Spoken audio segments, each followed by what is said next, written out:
भूतेषु विष्णुमायेति शब्दिता नमस्तस्यै नमस्तस्यै नमस्तस्यै नमो नमः।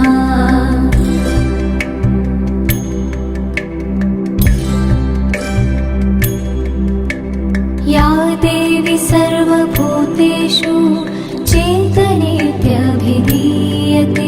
नमस्तस्यै नमस्तस्यै नमस्तस्यै नमो नमः।